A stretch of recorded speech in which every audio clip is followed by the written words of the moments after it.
وَلَقَدْ يَسَّرْنَا الْقُرْآنَ لِلذِّكْرِ فَهَلْ مِن مُدَّكِرٍ۔ ذالک الکتاب، ذالک کا معنی ہے وہ۔ ہم قرآن اپنے سامنے پڑھ رہے ہیں، ہمیں یہ کہنا چاہیے کہ یہ، لیکن اللہ کا کلام اس میں بڑا اعجاز ہے، بڑا امتیاز ہے، اور بڑی اس کی فضیلتیں ہیں، بڑی رفتیں ہیں۔ اللہ نے جو ذالکہ کہا ہے تو یہ وہ کتاب ہے، ذالکہ یہ وہ کتاب ہے۔ کون سی؟ وہ کتاب جو ایک معجزہ ہے، وہ کتاب جو منزل من اللہ ہے، وہ کتاب جس کے بارے میں سورہ فاتحہ میں ہم کہہ کے آئے تھے کہ اہدنا الصراط المستقیم، ہمیں صراط مستقیم دکھا دے، اس پہ چلا دے اللہ۔ تو صراط مستقیم پر چلنے کے لیے جو کتاب چاہیے، رہنمائی چاہیے، وہ کتاب ہے۔ یہ بدل ہے اس کا، یہ جواب ہے اس کا، ہمارے اس سوال کا، ہماری اس آرزو اور ہماری خواہش کا۔ ہمارے سامنے یہ وہ کتاب ہے۔ ذالک الکتاب لا ریب فیہ، یہ وہ کتاب ہے جس میں کوئی شک و شبہ نہیں ہے۔ مت خیال کرنا، مت تصور کرنا، اس میں مت شک و شبہ تلاش کرنا۔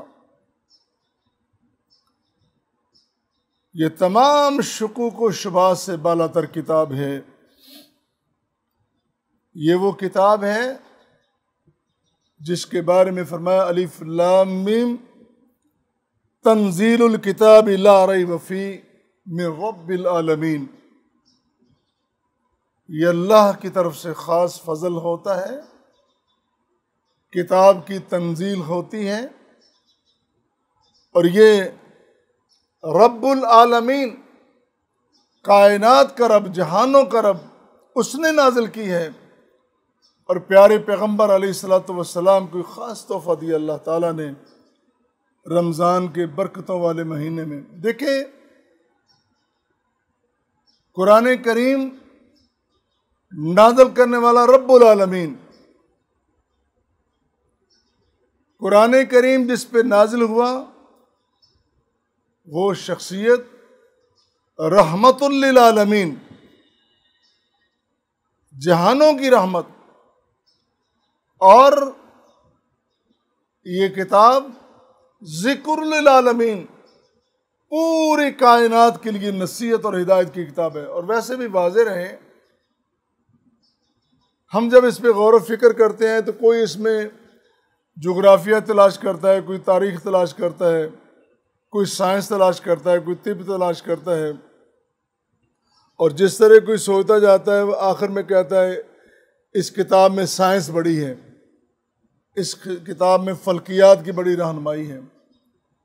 اور بھائی، یہ پوری کائنات کی رہنمائی کے لیے ہے، یہ رہنمائی والی کتاب ہے، یہ کتاب ہدایت ہے، یہ سائنس کی کتاب نہیں ہے، یہ ریاضی کی کتاب نہیں ہے، یہ تو تمام علوم کی رہنمائی کرتی ہے، یہ تو تمام فنون کی رہنمائی کرتی ہے، تمام راستے، تمام راہیں دکھاتی ہے، اور یہ بھی بتلاتی ہے کہ یہ صراط مستقیم ہے، اور ان راستوں پہ نہ چلنا، دائیں بائیں والے راستوں پہ، یہ شیطان کی طرف لے جاتے ہیں، اور ان راستوں کی رہنمائی شیطان کرتا ہے۔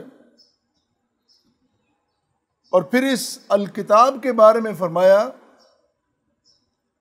اس میں شک نہ کرنا، اور اگر تمہیں شک ہے وَإِن كُنتُمْ فِي رَيْبٍ مِّمَّا نَزَّلْنَا عَلَىٰ عَبْدِنَا فَأْتُوا بِسُورَةٍ مِّن مِّثْلِهِ وَادْعُوا شُهَدَاءَكُمْ۔ اگر تمہیں شک ہے تو جاؤ پوری دنیا کے اپنے جتنے معاونین، جتنے بڑے، جتنے دانشور، جتنے صاحب زبان، صاحب لسان،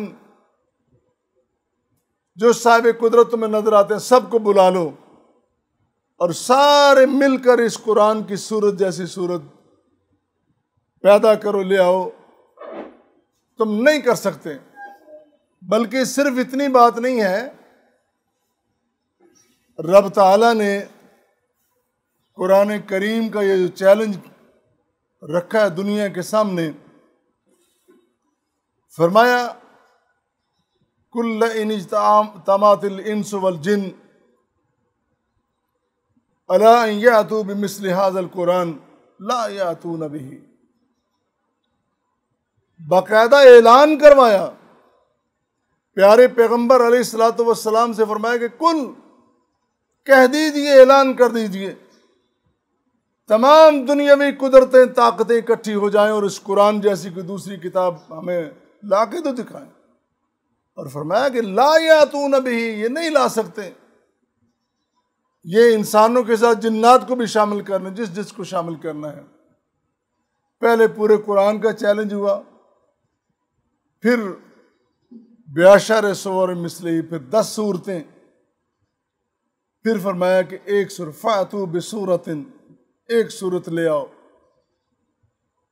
چوتھا چیلنج یہ ہے کہ تم ایک آیت، ایک حدیث، ایک بات، پوری آیت بھی نہیں، بڑی بڑی لمبی آیات ہیں، ایک بات، ایک چھوٹا سا ٹکڑا، ایک ٹکڑا ہی بنا کر دکھا دو، پوری دنیا عاجز آ گئی۔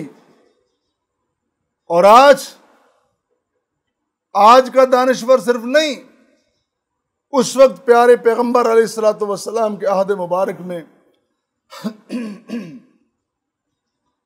بڑے بڑے صاحب زبان عربی کے بڑے بڑے شاعر ادیب موجود تھے،